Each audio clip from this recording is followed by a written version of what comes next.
Let me bang. I do let you bang. Hey, let me bang you, James, man. I let you bang. I let you bang.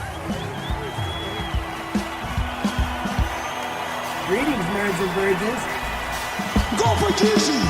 No forget Jesus, people. Hey, I'm not surprised, motherfuckers.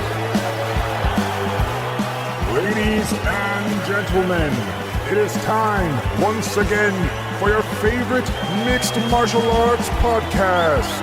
Recording out of Los Angeles, California, it's MMA Roasted with Adam Hunter. Who the fuck is that guy? Who the fuck is that? Hey, everyone, welcome to a brand new MMA Roasted Podcast. I'm here with the funniest human being on the planet, Greg Romero Wilson. You are? Nah, man, I'm funny, but you're like the funniest person. Thank you, brother. It's the truth, man. How was you just got back from Las Vegas, right? Yeah, man. I did the Dirty 1230, the South Point, which was epicness. And then Saturday night went to Bruno Mars concert, which, God, what an entertainer. That guy, so much fun to watch. And then Sunday night had the fantasy football draft. So it was a very full-packed, fun weekend. Yeah, Bruno Mars really is like a throwback to like when entertainers sang and danced and did everything. And Exactly. Like the word entertainer applies to him. He's not a singer. He's an entertainer. And I'm saying, in other words, he can sing, he can dance, he can play all the instruments. He's on the drums. He plays the guitar. He plays the piano. He does it all. The guy's, he's fucking amazing, man. And there are moments where you're like, okay, a little James Brown, little MJ, a little this, like a little Elvis. He's sprinkling it all in. It's very impressive. The guy's just, he's multi-talented. And I got to say, Greg, what I like about you is you could separate the artist from the politics, which – I mean, sometimes you can't. I can't go see an R. Kelly concert ever again. Like, I just can't. But you went. Hold on a second. I lost sound for some reason. Hold on. Switching earbuds. Sorry. No problem. What I'm saying is, here we go. We got Don Fry, I think, is with us too. So now we're all right. We got the crew, and I'm waiting for Sean McCorkle to join us. There he is, the legend. He's upright. He's looking good. But what I like about you, Greg, is that like you could separate the artist from the politics. Sometimes you can't. Like, I mean, as far as like, not politics, but like when R. Kelly goes and like pees on a 14-year-old and kidnaps people. Okay, wait. So stop you right there because you're making it sound like somehow I'm pro R. Kelly right now. No, what I'm saying is, like you can separate. You can enjoy an act who pisses on children. Sounds like you're involved. No, what I'm saying is about 2 years ago. I am not involved. No, what I'm saying is like 2 years ago, you went and saw a Kid Rock concert. Yes. And Kid Rock, it has the exact opposite politics as you. But True. you're like, fuck it. This guy, I like some of his songs. I'm going to go. And you went to San Diego to support Kid Rock. And I think that's pretty cool because a lot of people cannot do that. And you know what? And he even did a big old speech in the middle of it where he was like, another baby on welfare. And I'm like, shut the fuck. I'm like, I'm going to go get a beer. I'll be back.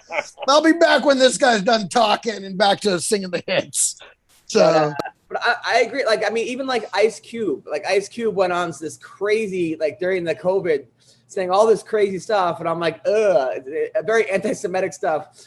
But I got to say, man, but I got to say, I NWA will always be like one of my favorite rap groups. And Ice Cube, you can do it, put your back into it, and No Vaseline. And he's got some great fucking songs, man. Yeah, I really do try and separate that because you know what? It's a weird time and everybody's spouting off and has their opinion. Everyone's entitled to their opinions. But if I like your music, I'm going to go there to enjoy that and I can ignore the rest because, it's not like we're friends. It's not like I got to sit here and, I know you are going to make an excuse for it. So I can go and enjoy the act and, whatever you want to say your thing. I don't care. What was the last concert you went to, Sean McCorkle? Oh, gosh, probably Boyz II Men in Las Vegas a long time ago. I paid like $10 a piece to get in. I did want to say that I never supported one of Public Enemy's music, but I did support Ice Cube's anti-Semitic remarks. So that's good. There it is. There it is. That's good. I actually did a cruise ship. first cruise ride I did, it was the Boys to Men was on the cruise. They were performing on the cruise. And I was like, it was like they had these like, and I'm like wandering in, I don't know where I was. And then they had like a meet and greet where they had questions answering. So I sit there and I'm watching, and they were the nicest guys. And one of them was like, hey, when are you going to come to Texas? And he's like, look around. One guy goes, look around this ship. There's about 200 people here. Obviously, we ain't doing too well. I was going to say, I wonder how much they got off their cruise fare for performing. I'm wondering, like, wow, that must have been some real downtime for the fucking the Boys to Men crew to be playing cruise ships. Dude, then somebody said, well, it was like a specialty. Somebody was like, how many kids do you have? And one guy's like 3, the other guy goes 2, and then one of them goes, I like to fuck. So he either has 11 kids or no kids. Yeah, but big fan. All right, so we got to talk about the fights that went on. First of all, we got the Jake Paul, Tyron Woodley. I don't even know what to make of this debacle. Just give me like 30 seconds to process this. But it was just like Tyron Woodley is once again Tyron Woodley's biggest enemy when it comes to fighting, because he sort of exposed that Jake Paul is extremely beatable. Jake Paul was gassed in the 4th. Tyron rocked him, but Tyron stopped throwing punches. I mean, he threw 6 punches in the first round. Like, how do you almost like it's fixed. It's almost like they paid a bunch of money really to lose. Don, what? A really bad heavyweight fight, because heavyweights throw 10 fucking punches in a round, and that's basically what this was, a really bad heavyweight fight. I don't think it was fixed, Greg. I think Tyron wanted to win. I think he was worried about gassing himself. He was obviously a foot shorter. He was, he fights at 170. This fight was at 190. The guy was bigger. But I think he was a little bit, he didn't want to get hurt. I think he didn't want to get dropped by Jake Paul. So he was like, that would have been really embarrassing for him to get beat up by Jake Paul. Any more embarrassing than losing? Right.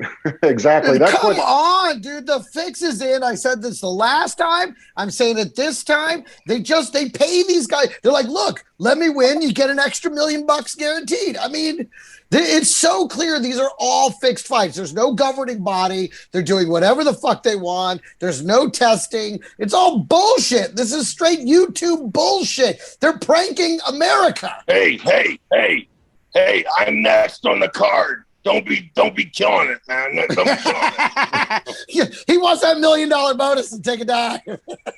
Listen, if they beat you, Don Fry, I will set Las Vegas on fire. Tyron did say that he did not get drug tested.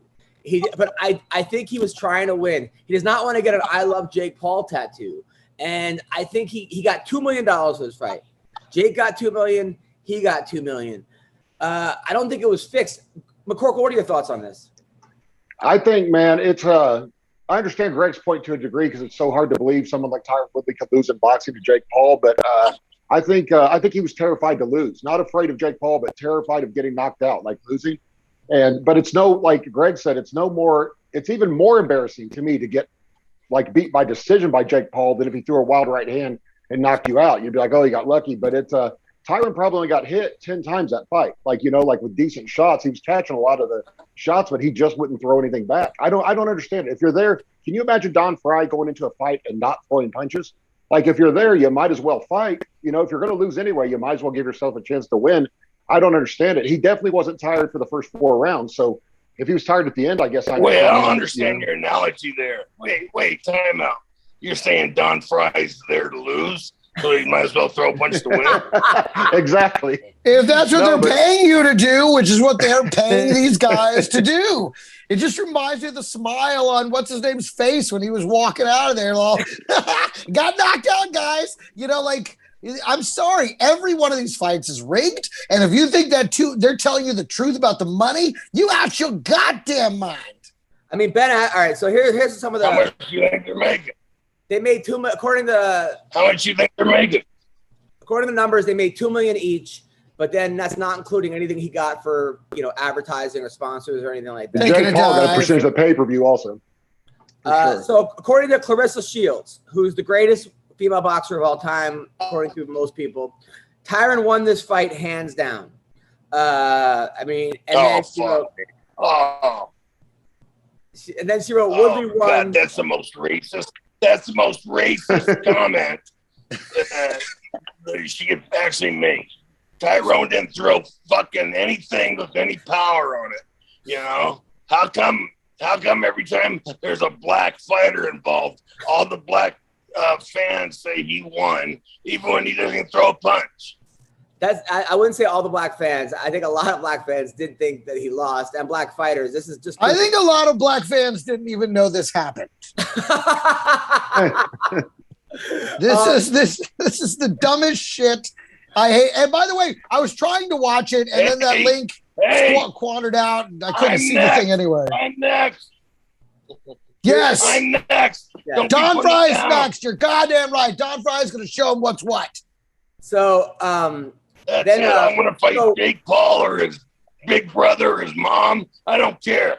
You know, you versus the entire Paul fight family. That money. So Roy Nelson wrote. It, man. So Roy Nelson wants the next fight. He goes, "Congrats, Jake Paul. If you want to pick on an old fat guy, I'm your man, and I will bet you all the money, winner take all." I mean, at least Roy Nelson's closer to his weight.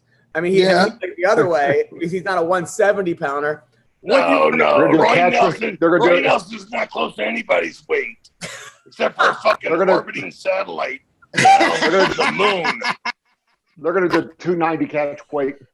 That's no moon. That's Roy Nelson.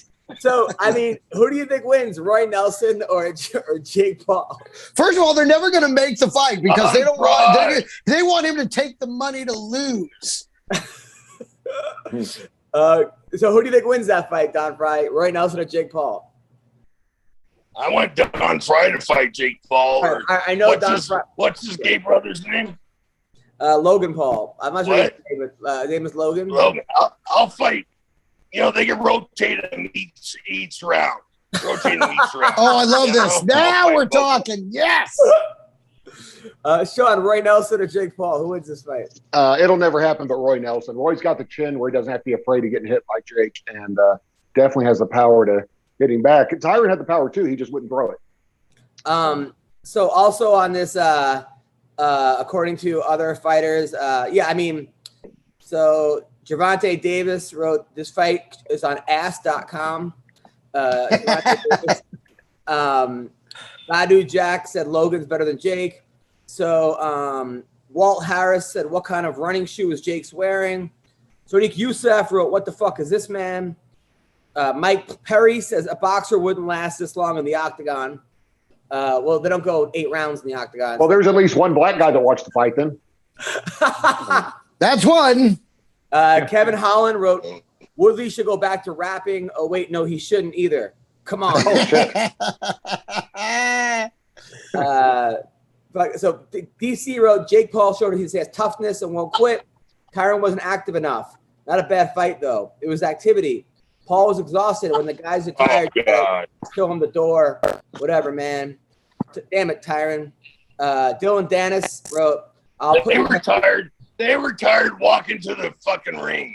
You know, walking from the locker room to the ring. Goddamn right they did. That was the most action in the fight. Dylan Dennis wrote, Jake is very flat-footed, and it's easy work for him to beat. And then Aljamain wrote, the weight difference is a huge difference. Paul isn't awful. He's solid, bigger, and is using the range. Woodley and tying Woodley up. Kamaru Usman just put like a emoji with his hand over his face. And then Tyron, Dan Hardy wrote, Tyron doesn't want anymore. He's timid and unsure of himself. And Nate Diaz wrote, these guys both suck. Nate Diaz has the most accurate analysis of the whole thing. Chris Weidman said, I thought Tyron won, but man, the commentators don't. So yeah, so that's what he's out of his fucking mind. You know, Weidman thought he won the last fight too. The one where he broke his leg? Yeah. BJ Penn got very upset that Jake Paul licked his own blood. He said, that's my move. And then he says, you're a huge pussy for doing that. So don't steal. I don't think there was any blood. I think he's just licking the sweat. There's no blood. Now, I mean, I think Anderson Silva, he should fight next because that's his weight. He's obviously a good boxer. I think that's a fight I want to see. No. Don Fry.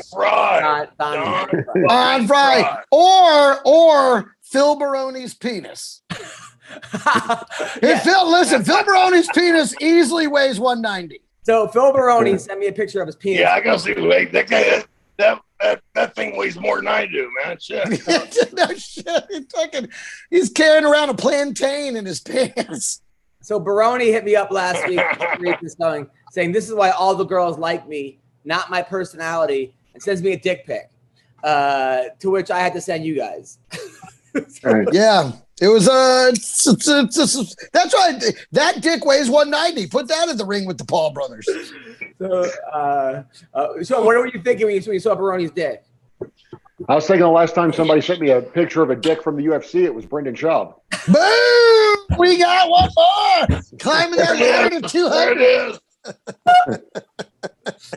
All right. I got to give a shout out to I got not a shout out. Well, a couple shout outs. Shout out to some of the fighters that won. Chikadze won. You watched that fight? Great fight. He looked great. Chikadze looked great. What's his name? Looked good too, but he was Barboza looked pretty good, but Chikadze looked much faster. He was beating him to the punch every single time, just catch him. But it was a good fight until he got knocked out. He looked like almost like a prime Barboza, right? Yeah, he looked really good. In fact, I was like, listen, Barboza's one of those guys that right when you count him out, you can't count him out. But Chikadze, he put him out pretty good. Don, you watch the fights? No. He was thinking about lying. There was a pause, and then he said no. Anyway, so there was some good fights over the week. We'll go over them really quick because Brian Battle was a guy that was picked last on the Ultimate Fighter. Picked last. He walked into a gym. This happens a lot, not a lot, but it happens with women more often than men, where a girl picked up fighting 5 years ago and now she's in the top 3 or 4. You know, because women's MMA is not as evolved as men's MMA because there's not as many people doing it. All right. So I'm not saying that there's not great women fighters out there. There's amazing fighters. Right. You're not being discriminatory. You're just saying it's shallower field than there is with the men. It's a natural thing. Okay. There we go. However, no, I tell you what. Here's the greatest thing that happened this weekend with those fucking fights. All right. The lap dance I had at Palomino. Sorry, go ahead. You got a Palomino? Yeah, buddy. They talk about the equality of men and women. Okay? And they got these women are fighting 2-minute rounds. Where's the fucking equality? Not in boxing, not in MMA. You're right, but women in boxing, yes. Women do want longer rounds, though. Women are saying this is bullshit because men are making that rule. You're absolutely right. That is bullshit. 100%. If they want true equality, women should just fight men, and let's see who the better fider is, since we're all absolutely equal. That's it. Thank you, Sean, for that.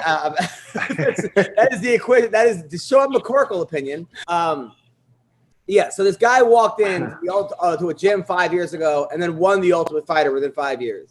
Never had any combat sports experience. Was the last pick on the Ultimate Fighter. And give the guy credit. Holy shit, that's hard to do. I mean, Sean, you did that, though, right? I mean, you were in UFC within 5 years. Yeah, I was actually in the UFC in about a year of training because I started fighting after about 3 months of jiu-jitsu, then stopped after a back surgery. And then, I'd only trained about a year total when I got a UFC shot, if you combine it all. And Don, but you're also a heavyweight, which it's hard to find good heavyweights, you know? It's hard to find, and you were in shape and you moved around well for a guy your size. I mean, it's hard to find quality heavyweights. I already had an internet following, too. So, Don, how long did it take you to go from mixed martial arts to your first fight? I'd already done it. I mean, you got to look at I had done wrestling for years. I'd done, a year and a half of pro boxing, which I was horrible at. And then I was doing a few years of judo. So everything was already, I'd already been competing for years. Yeah. So. Yeah. Well, and let's be clear about this fight. Battle was getting his ass handed to him until he got lucky with the chokehold and Urbina was gassed. I don't think that is the only reason if Urbina doesn't slip into that chokehold, He was kicking the shit out of Battle. All right, nobody slips into a chokehold. It was he slipped into it. It was a takedown to a rear naked choke. It wasn't he slipped. Nobody slips into a fucking chokehold. He slipped into a goddamn choke. I'm telling you, whatever. Either way, he got lucky. Battle got lucky and caught him with a chokehold. He was getting his ass handed to them up until that point. Here's where I think you may have a point. The guy took the fight on like 2 weeks' notice. The guy he fought, so he's not in the best shape where he seemed like he did gas early, which might have been his strategy to go all out because he knew he had one round in him. Was that ever your strategy, McCorkle or Don, where you knew you had one good round in you, so you like fuck it, go all out the first? All 27 of my Only the 27 fights I started.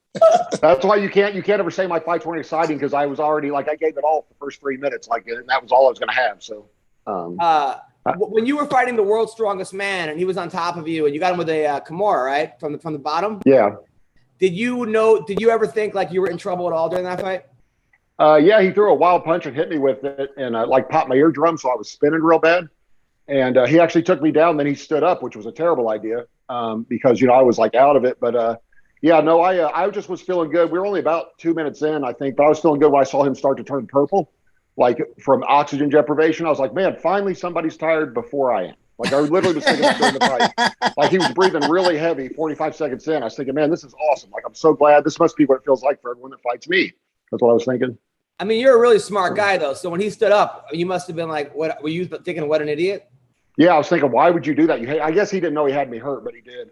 And then I stood up and I hit him with a shot, which dropped him, and that kind of, turned everything around. But yeah, I just remember thinking, and I thought I made the mistake. I lost in the second fight by a dry humping decision. But I thought he would get tired the second fight, just like he did the first. But I think he discovered some EPO or something because his cardio was vastly improved in just a couple of months before our second fight. He didn't get tired the entire fight. So, Don, you ever have a fight where you're the guy's doing something like beating you, and then he does something like he stands up, and you're like, what an idiot? Probably. He really thought about that probably too. He really took you saw his eyes kind of switch around yeah, probably. It must have happened sometime. In there somewhere. I don't think they make people like Don Fry anymore. It's right, Greg? I mean, Don, you ever one punch knock out a horse? Almost. I had a horse. I was shoeing a horse. He was acting real bad and, leaning on me, biting, nipping at me, hit me with the head, butting me, and doing everything a nasty horse will do. And he finally, I don't know if he bit me or headbutt me or something. I just turned around and fucking hit him a right hook, and he staggered, man. Oh, fuck, I killed him. Is that legal to punch a horse? Is that? I mean, listen, the horse punched him first. Legal is to punch your wife. I think Don Fry, when he had like a lion, not Don Fry, Mike Tyson, when he had like a lion, said he used to punch his lion, and they would have fights. He would. That's a good idea. If I had a lion, I know I would try to punch him as often as possible to aggravate him. Piss him off, just piss him off, yes. Dude, Mike Tyson, I'll never forget when he got accused of rape, and he goes, we got charged with rape. He goes, I didn't rape this girl, but there's about 6 things I should be in jail for. So I'll go for one of those. Because all I kept thinking were what were those? Because you think that's kind of noble. But then you're like, well, what if those were mass murder? What if he killed 19? Well, he talked about a lot of things. I think he was talking about, when he was a kid fighting on the street and putting guys in hospitals and stealing, purses and shit. I think he was probably talking more about that. What if he's a serial killer? What if it came out that he killed and he's like, well, I went to jail for that. I killed 120 people. It's just I know, dude. I tell you when Cejudo called me up about 2 months ago, and he's like, hey, you want to meet Mike Tyson? So I took my daughter to go meet Mike Tyson, and I picked her up early from school, and we went to go meet Mike Tyson. He was really nice. I gotta tell you, there's a lot of parents take their daughters to see, Barney or Baby Shark. Chuck E. Cheese. Yeah, Chuck E. Cheese, and you're like, hey, I'm gonna take my baby see this convicted rapist fighter. Well, It bites off ears. Well, we walked into the Tyson ranch and there was so much weed. I had to take her out. Like, I'm like, oh shit, she's like 2, you know? So I'm like, we're waiting in the parking lot. We're in the parking lot. I'm like, I can't. And then they're like, hey, can you go with me, Tyson? And then, and my daughter starts crying right away. She sees him, starts crying. And then he comes over and he gives like, it's me, but my wife, we took a picture and my wife's like, she posted on Instagram, I leave my husband home with a baby for 1 day. Yeah. I can't wait for them to play this clip of our podcast at the custody hearing. That's going to be awesome. It was crazy because I told Bree, I told Violet, I'm like, this is Mike Tyson. He's one of the greatest fighters ever, heavyweights of all time. You know, he blah, blah, blah. And then he's like, I've been called worse things. Boxer. Oh my God. Next week, he's going to take his daughter to a jail to meet the Tiger King. So he takes his daughter to meet all the best people. Right. We got also on this card. As long as he keeps her away from Joe Biden, you know, she's safe. I think he's got a point. All right. Now I don't know. I think Trump's a little touchier. I think Tyson, Biden, or Trump. I think Tyson's the best. I don't know. Trump loves his own daughter. Maybe he'll love yours too. All right, Kevin Lee. If there's ever an argument that there should be a 165-pound weight class, Kevin Lee is right there because he went up to 170 because 55 was too hard. And D-Rod was just too big. I mean, he was just too big for him. It was a pretty somewhat competitive fight, but man, what do you think, Greg? My question is, when you're that undersized, why aren't you using your wrestling? Isn't that when you're supposed to use your wrestling? When he's got you on size, he's got you on reach, he's tagging you up, and you're the far superior wrestler. Everyone agrees. That's your strength. That's where you come from. The fuck were the takedowns? Where were why? I mean, he tried one. He got him down. But I mean, then he just wanted to stand there and trade, and he got pieced up. He got what he deserved. There were a couple where he went in there and just got, he went in for the takedown and got caught halfway through. I mean, there was a couple. I don't know. It seems like that was what he needed to keep doing. Gerald Mearshart is one of my favorite people ever. The guy was on the college band team, played the trumpet, wasn't really like an athlete. I think he did karate, and they just throw him to the wolves. And he beat this guy, Makhmud Muradov, who I think he was like a 4-1 underdog. Anthony Pettis posted his bet slip. He put $2,000 on Mearshart because they're teammates and won $9,000 out of it. Mearshart, happy for him because he was getting his ass kicked too in that first round, and he just came back, got the rear naked choke, and just out-toughed him. He out-toughed a guy from Dagestan, which is some place around there, which is hard to do, hard to out-tough those guys. Those are the toughest people in the world. So Fry, you didn't see it. McCorkle, thoughts on this? Yeah, I didn't watch it either. I thought you were going to say if there was ever a case where someone should retire, it was Kevin Lee's last fight. Hasn't he lost like 10 in a row now? He's lost like 3 out of his last 4, or 4 of his last 5, but he's fought great guys. You know, I don't know if he can keep calling himself a phenom. If he keeps, he's a phenomenal loser. Oh God! I'll tell you what. I need to start taking some betting advice off Anthony Pettis because I got murdered again this weekend on the fight. So I know all your listeners love to hear that. Who did you pick, Kevin Lee? No, I got murdered on the Jake Paul fight. I thought there was no way that Tyron was paying almost 2-1. So I was like, "There's no way I can't take that 2-1." And I lost big time. So why would you bet on a fixed fight? Jesus, I don't know. Jeez. I'm so bad at betting. I lost in Rocky 3. I lost on that fight. So. He lost his house in the Washington Generals against the Harlem. Yeah, exactly. Against the Harlem Globetrotters. Like, I just thought it was their time. Like I thought they were going to finally hit. Did you when Hulk Hogan used to wrestle? Did you bet on those fights too, or no? If it was available at that time, I probably would have. They do take bets on WrestleMania matches. Some sports books, which is great. Yeah, DraftKings. How is that possible when someone that writes? Why wouldn't someone who writes for it just tell their friend, hey, I know who's. Yeah, go bet a fortune on this guy. Yeah, we already decided. I'm sure it happens here and there, just like insider trading and everything else, or Jake Paul fights. But I mean, is someone gonna go to jail for like fixing a fight on the Ultimate Warrior? I mean, or Macho? Like, would be awesome. Who's gonna take that case? That would be awesome. So Sam Alvey, the Brooklyn Brawler. I'll take the Brooklyn Brawler over the Ultimate Warrior. Fuck. I used to love it. By the way, they had like the top 10 worst things. I went on this YouTube thing of like the 10 worst storylines in WWE history, and they had like a thing where like where at one point like Vince McMahon said he was gonna like on TV said that he goes the Ultimate Warrior. I know it was against the Undertaker. He said he was gonna have his wife get gang raped by a bunch of bikers, by 30 bikers. Instead of like on TV,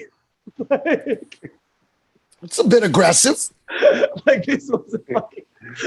Like, I mean, 30 is such a specific number. Maybe that was her request. It was her request. Yeah, that was her request.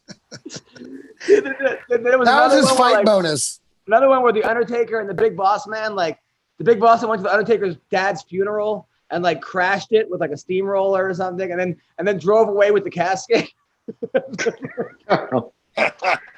That's how you know you're really taking it personal. Then there was one where like I mean there were so many like ridiculous storylines where like Mark Henry was like banging Mae Young, who was like 90 years old, and then they had a baby. Right. But they had a baby on the Raw, but just a hand popped out. How about when Vince McMahon had a bastard midget son that came back and was going to take over the company? That was awesome. You know what? Oh my God! He had a son like from a son he didn't have contact with who was a midget, and he was coming and going to take over the entire WWE.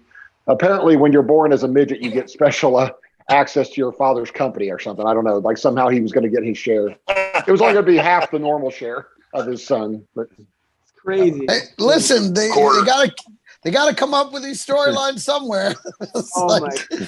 They're like, what haven't we tried? All right. Abdul Razak Al Hassan, I think won in like 19 seconds with a head kick. You see that one? I didn't watch the prelims, unfortunately. I only saw the main card. All right, we'll just move right along. The girl, Vanessa Demopoulos, who was a female stripper, by the way, used to be a stripper for 13 years. Yeah.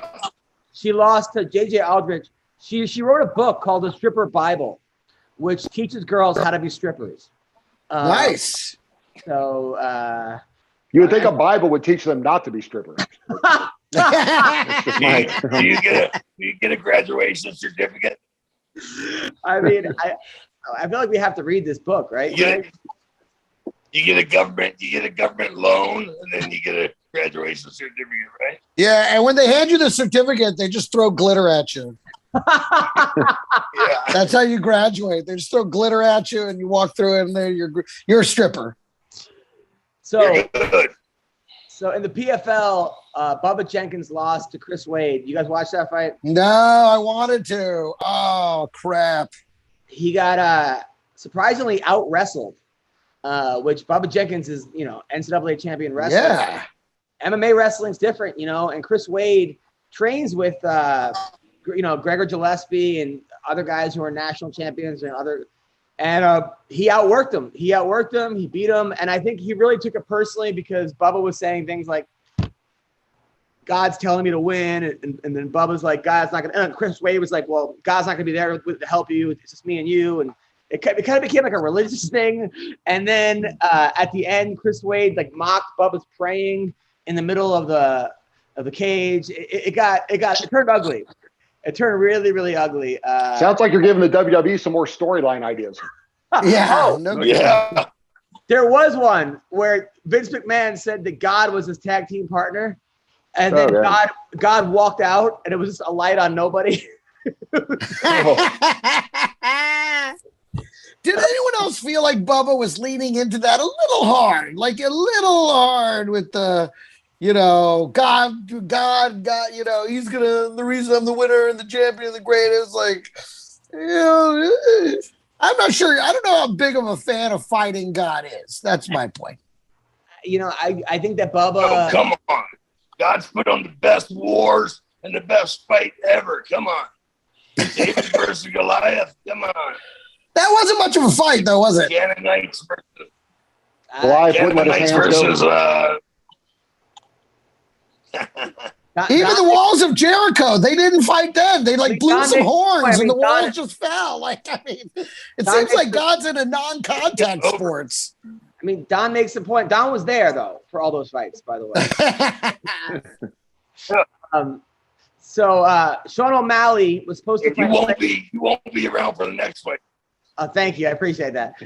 Sean O'Malley was supposed to fight Frankie Edgar. There it is. But O'Malley turned the fight down because he doesn't want to pay taxes in New York. He wants all his fights to be in Vegas. He says there's ridiculous tax rates, and rather a month later he says that.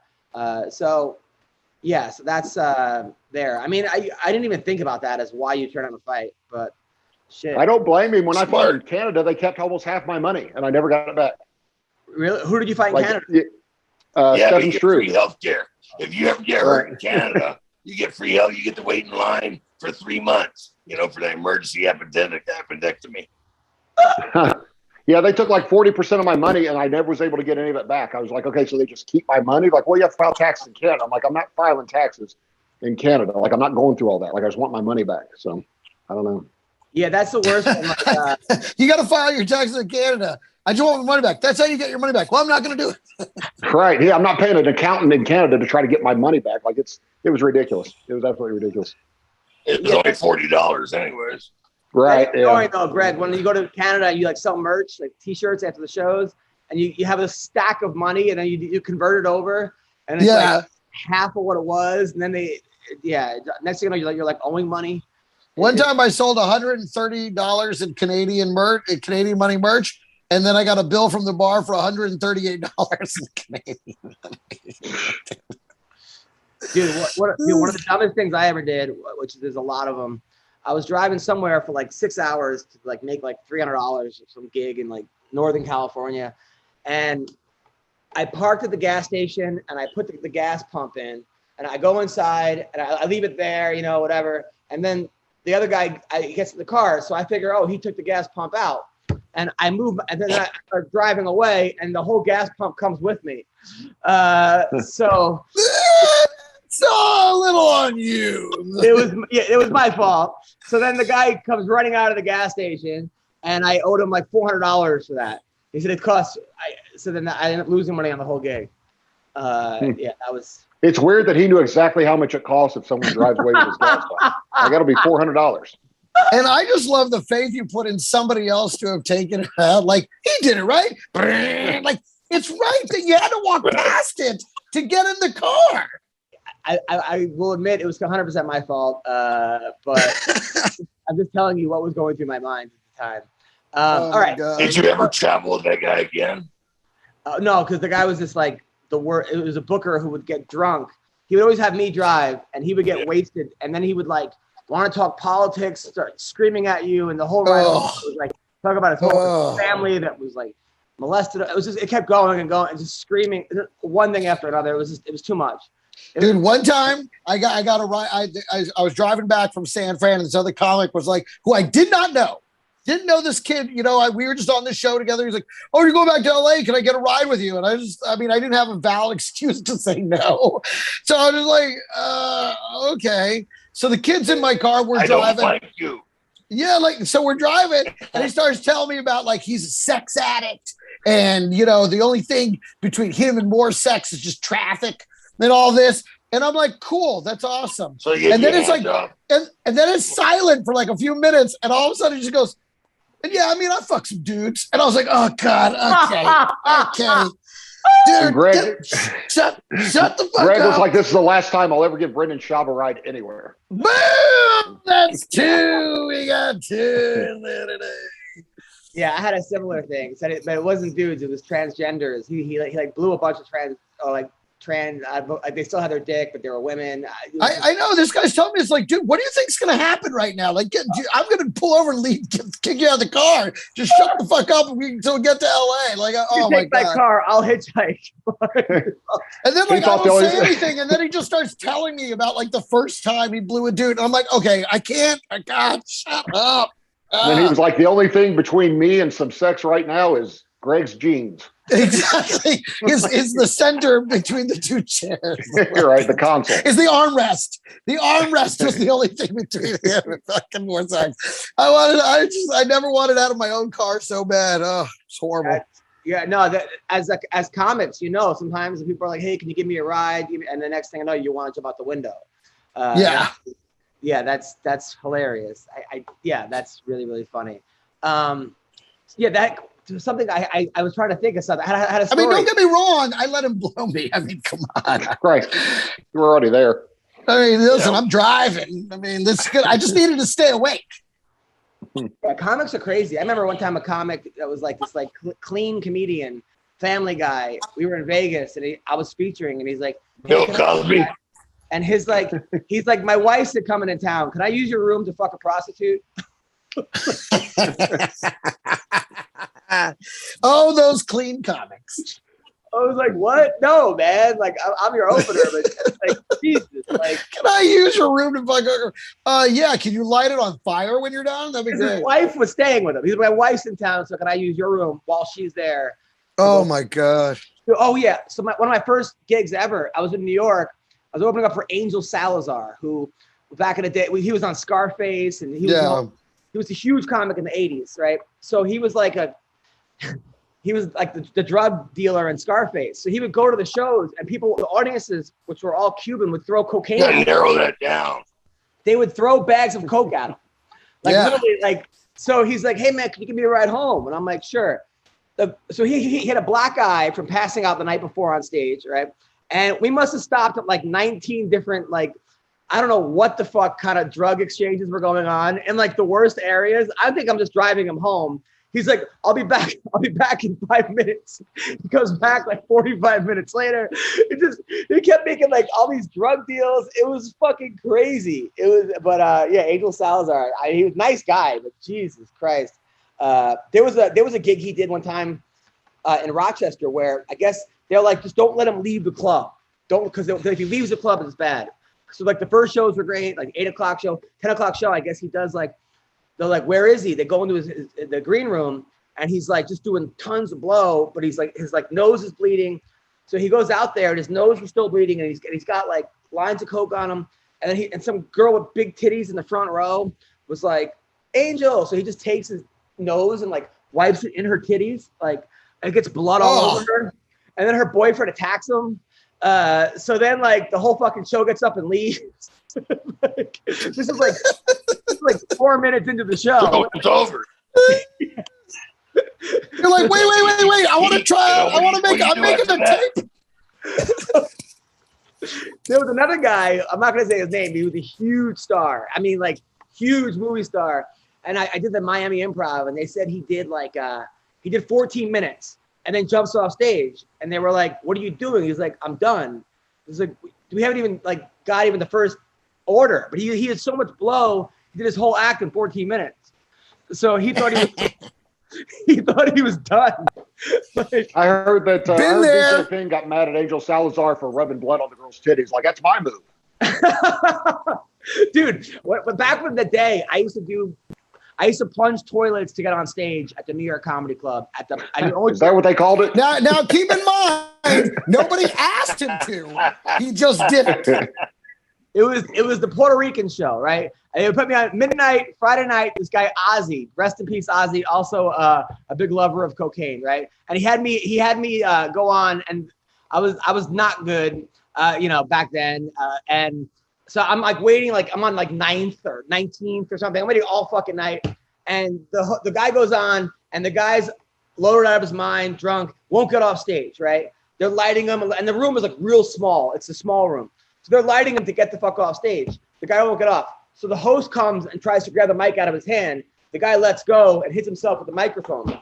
So he thinks he got punched. So he punches the guy. Now the comics are punching each other in the face, like fucking Don Fry, Takayama back in the day. The whole crowd gets up and fucking leaves.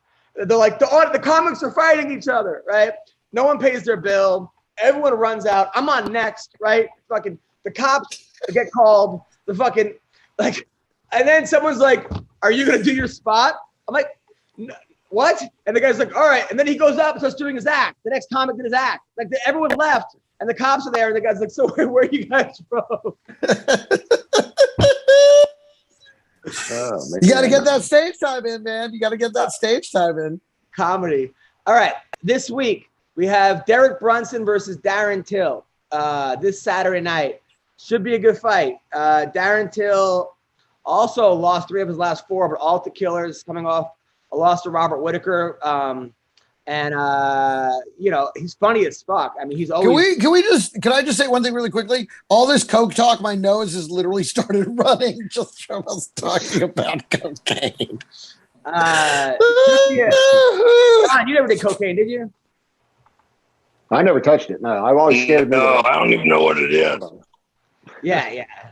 It's crazy. Like, now, Sean, you won't do cocaine because it's bad for your body, but you'll do. But when I met you, you told me you were on 14 different kinds of steroids. Yeah, those are good for your body, though. But no, I was always afraid of cocaine, man. I'm afraid I would take cocaine and then like never go back. I've always heard it's like the greatest experience. Like someone once told me doing cocaine is like Christmas morning when you're 6 years old, mixed with the first time you fell in love, mixed with the first time you had sex, mixed with winning the lottery. So I was like, yeah, I don't need any of that in my life. That person fucking loves cocaine. Won the lottery.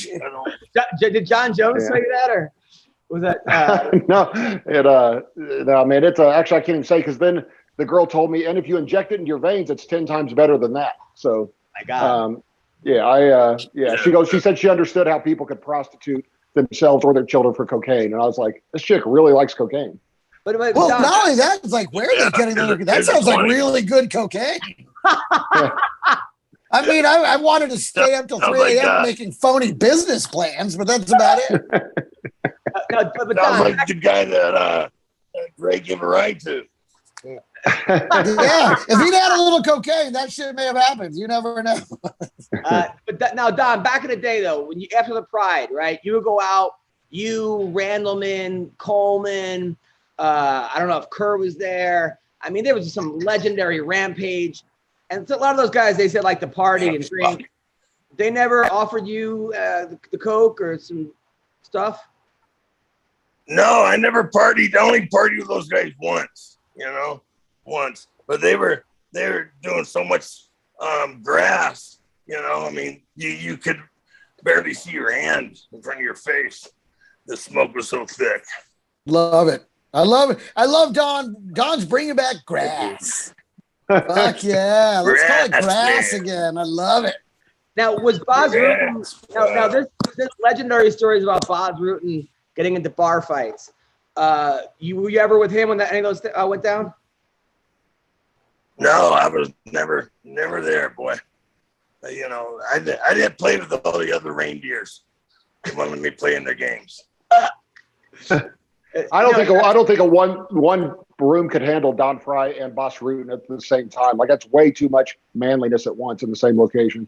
That would have been a great fight, though. Him versus Boz Rutan. God, can you imagine? That would have been a great fight. Yeah. How come you never fought Boz Rutan? I don't know. I think he came in after I was gone.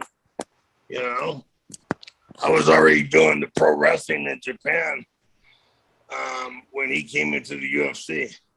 Got it. And then I went from the Japan pro wrestling into Pride. So, I only did UFC 1 year. That was in 96. Got it. Damn, right at the beginning, man. Right at the foundation. So also I had 10 fights with them that year. And then I had 10 fights. Think about that. So I think I had 11 fights that year. Wow. So what do you guys think about Darren Till, Derrick Brunson? We didn't talk about that. Greg? It's strangely Darren Till is favored in this one, but I like Derrick Brunson. I feel like he finally hit his peak. He finally hit it. Like he was almost like at one point getting into hockey fights. It was like punch for punch. And then he was like, that was a really dumb way of fighting because I was giving my chance a good chance of losing. And then he got smarter, started using his fight IQ, which everyone knew he had. His coaches all, spoke very highly of him. And he beat a lot of guys that he was thrown in to lose against. Against Darren Till, I think Brunson wins this as well. Who are you picking, Don Fry? Yeah, I'll go with Brunson too. Till hasn't done anything to impress anybody lately, unfortunately. He came out of the gates real hard and then he just took a shit.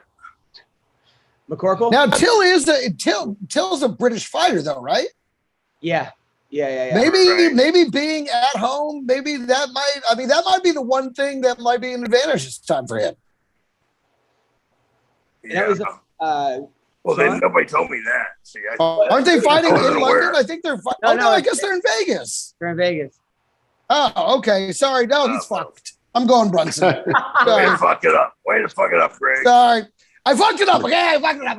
Listen, you know what? Let's pull over. I fucked some dudes. Dude, there was a pull over, I'll drive. You give me the blowjob. Dude, there was a fighter, by the way, who I met. This black fighter, really good looking guy from I don't know the Inland Empire. He told me that like his fetish was to open up like bottles, like wine bottle, like bottles in girls' vaginas. Like that was his thing, and that was what would get him off. I'm like, that's not even a category on YouPorn. Like that's like a.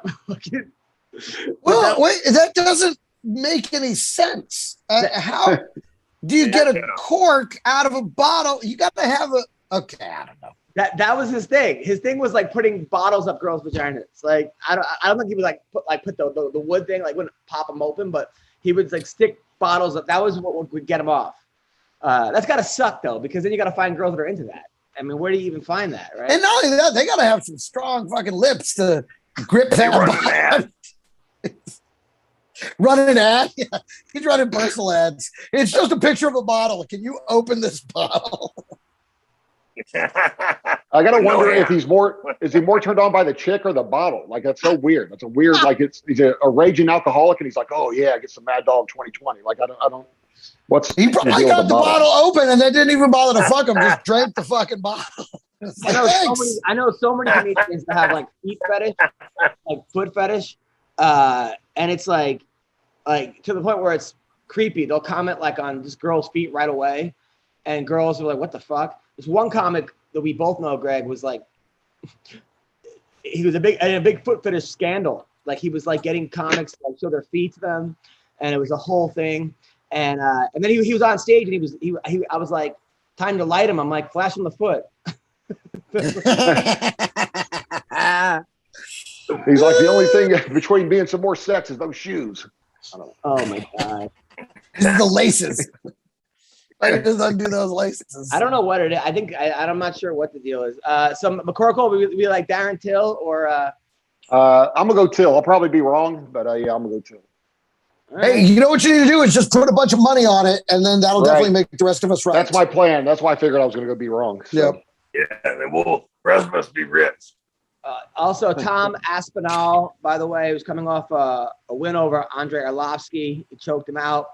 He won. Alan Budati beat Jake Collier. He won 5 in a row. This guy is obviously he is from England. He's a heavyweight from England. I guess he's 10-2. Is fighting Sergei Spivak, who's 13-2. Has a win over Alexei Olnik, who was like 70 years old when he beat him. He also beat Jared Veneta. He lost in Marcin Tubara, but yeah, that should be a good fight. Heavyweight fight on the co-main event. Then Alex Morano's fighting Khalil Roundtree. That's a guy who, remember, he was on the Ultimate Fighter, and his mom kept saying "get up" while he was like getting taken down and held down, and he goes, "Shut up, mom." And then that was like caught on camera, him saying, and that got like 8 million hits. That was like, so he's fighting Modestas Bukauskas, who's from Lithuania, but he's on a 2-fight. Wait a minute, can we just really quickly, I just want to say one thing. This Tom Aspinall guy, he surprised me. I didn't think he looked like much to begin with, and he keeps winning these fights. I think he's going to be somebody we're going to be talking about here for a little bit. I like this guy. Yep. And then Paddy Pimblett, who people from England love. They're calling him like the next big thing from England. That's the thing about they have all these British fighters. That's why I thought this was in London. That's why, because it's like in the afternoon and all this. Yeah. Yeah. I got to say, out of all the accents, a hot chick with a British accent is probably the best. Oh, so hot. Remember in Horrible Bosses 2, when they take them to the office and they have a super hot British secretary and they're like, hey, what's a beer can made out of? She goes, aluminium. I was like, God, that's so hot. The unsexiest is probably Boston. Oh, for sure. Yeah. Make that chowder. Your cack is so hard. You had Oh, cack. God. Make that chowder. Make that chowder. Excellent. But you get like an cack is wicked hard. I feel like Greg. I think the Texas accent is hot. Well, it depends on which one. Because there's like the redneck Texas who are like, I want to suck your dick like there's no tomorrow. That one's a little then the southern one, they just want to suck it deep. That's a pretty one. Yeah. I have a feeling Greg once dated a girl from Boston who really liked chowder. That's what it seemed like to me. Make that chowder. Your cock is wicked hard. Greg, have you ever had a hot chick with a Hector Lombard accent? I want to take out your dick and I want to put it in my mouth and suck out the elites. The elites that come out of your dick and onto my face. And then I want to feed it to the little sheep. I want to be a sheep. It was very hard to come to that. Have you ever had a hot chick with a Bob Sapp accent? Well, when you get hard, I mean, they said I ripped his dick off and I should have gone to jail. Wait, is that Bill Clinton? What the hell was that? I haven't done the Sapp in a while. It's hard to do. Now, Bill Clinton like, I did not take advantage of that teenage girl. She wanted it. You never had a hot. They got that new Clinton story coming on with the American Crime Story. I'm looking forward to that. That should be. I actually auditioned to play one of his advisors in that movie, so I'll be interested to see it. So a guy that we're going to be talking about is Jack Shore, who's 14-0 from England, 14-0 from Wales. Sorry, Wales. Tough guy. He might be the next big thing. His nickname is Tank. Adam, look out. You got something about to attack you, Adam. Look out. What happened? You have something about to attack you on your right. But now, Don, do you ever go hunting or no? Not anymore. I haven't hunted in over a decade. I've been dealing with a broken back for fucking 15 years or so. God damn. So everything was taken away. What kind of stuff did you hunt? Everything that moved. We hunted deer, elk, bird, The elk was the best. It was the best. We hunted. How did you break your back? What happened how did that actually happen? Fighting an elk.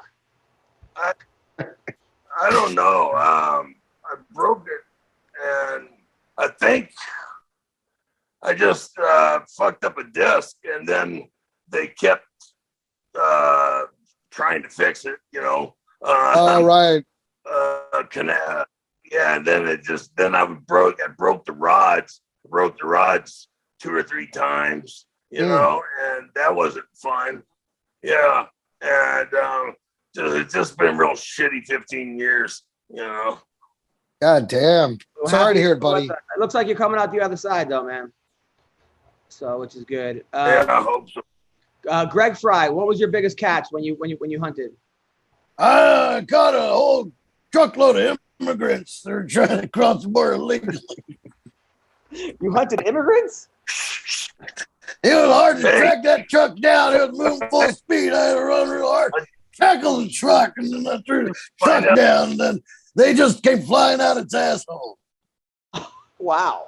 How'd you find out about that?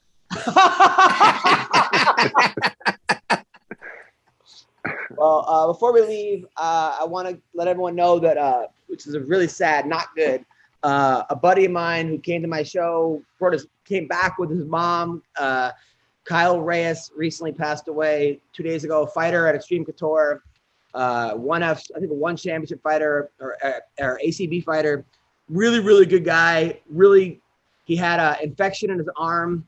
He went to the doctor. It spread in 24 hours. It went to his brain. He passed away. But he's got a little daughter. So there's if you look at my Twitter at MMA Roasted, I put the GoFundMe up. But a really, really nice guy, just like humbled, just great dude. I don't understand what the fuck happened there. And I just like to say to Bubba Jenkins, always a big fan. You're a friend of the show. You're a friend of the podcast. You're a great fighter. And, we look forward to seeing what you do next. He'll probably be back. He'll be back. Oh, for sure. Absolutely. He ain't done. He's, he'll definitely find his way. And I just, I've always been a big fan of Bubba. I love him personally. And I look forward to seeing him make a comeback again. I told him to stay in shape because, the playoffs are like in a month. If someone gets really injured, someone's got to step in. We saw that with the tough finale. So, stay ready. You stay ready and you got to get ready. Greg, anything coming up? I'm going to go ahead, Don. I said that was our big joke when I was fighting in Pride. It's like, what are you doing tomorrow? You want to go to Japan and fight? They would call you. They would call you up. We need somebody for this. Okay. There you go. You're on the road. For me, I'm coming up September. I think I want to say 17, 18. I'm going to be headlining. It'll be the grand opening of the new Baker. It's called the Laughing Stock Comedy Club in Bakersfield. They'll be opening up September 17 and 18, and I'm going to be the grand opening headliner that weekend. So catch me that weekend, 17 and 18 in Bakersfield. Right, it's supposed to be open for 1 week. That might be the last time it's open. Yeah, I was going to say, exactly. It'll be a grand opening, grand closing. But that's awesome. This week I'll be in Vancouver at the House of Comedy, and then Minnesota House of Comedy in mid-September. Greg, I put your name up for a new gig in Lansing, Michigan. So if a guy named Amaru hits you up, pays well too. So I would love that. Thank you very much, my man. Super appreciate it. Don Fry, when's your podcast on? Well, thanks for asking me what I'm doing next. I have September 11th. I'll be in the Quad City in Iowa.